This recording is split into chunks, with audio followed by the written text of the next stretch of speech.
Eh bien bonjour, je suis François Bernard, formateur coach, spécialisé dans l'approche par les compétences. Alors c'est quoi l'approche par les compétences? En fait c'est d'inspiration canadienne puisque nos amis canadiens s'appuient sur cette approche pédagogique de l'école maternelle aux plus grandes écoles. Donc ça consiste en quoi? C'est faire travailler les élèves, les apprenants, enfants, adolescents ou adultes, sur des besoins en compétences, leurs attentes en termes de compétences, et on va les faire travailler sur des problématiques réelles.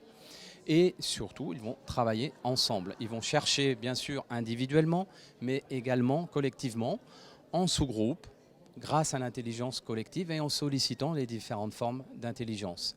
Donc c'est vraiment un processus inversé dans le sens où on ne part pas de la théorie à la pratique, comme la méthode transmissive classique de notre système éducatif. Non, on passe par la pratique, l'expérience, les recherches pour aller et intégrer ensuite des notions essentielles pour mieux s'approprier les nouveaux savoirs, les nouvelles connaissances.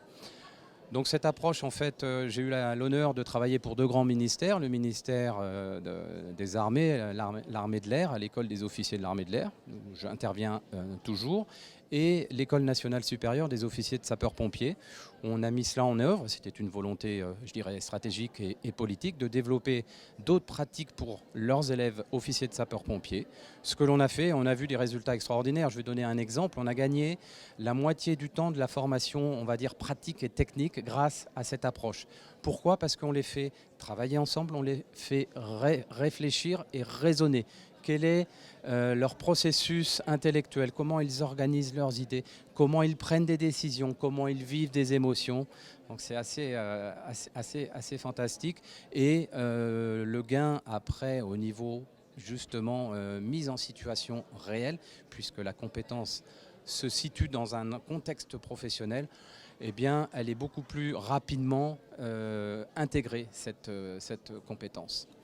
Voilà, je dirais, qu'est-ce qui est intéressant pour vous qui nous écoutez au niveau innovation pédagogique et en éducation.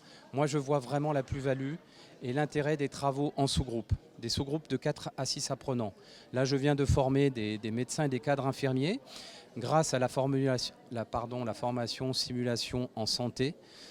Eh bien, sur 3 jours, ils ont intégré un briefing complet, exhaustif pour leurs apprenants, la conduite d'une mise en situation dynamique et vivante, et ensuite un débriefing. Et tout cela passe par l'intelligence collective des travaux en sous-groupe. Je vais donner un autre bénéfice, au-delà de l'intelligence collective, c'est pratiquer en fait. C'est se mettre en situation. C'est vivre des émotions, des expériences avec mes collègues apprenants. Et ce qui est intéressant aussi, c'est qu'à travers le débriefing, après cette mise en situation ou ce jeu de rôle, il y a une émergence des prises de conscience importantes et c'est nécessaire pour mieux comprendre et intégrer du coup les savoirs visés. Voilà.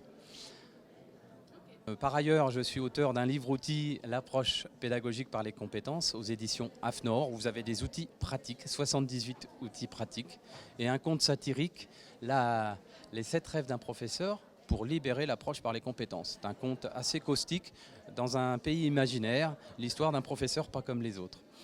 Voilà mes contacts, si vous voulez de plus amples renseignements, françois.bernard@apc.fr, François Bernard@apccarré.fr.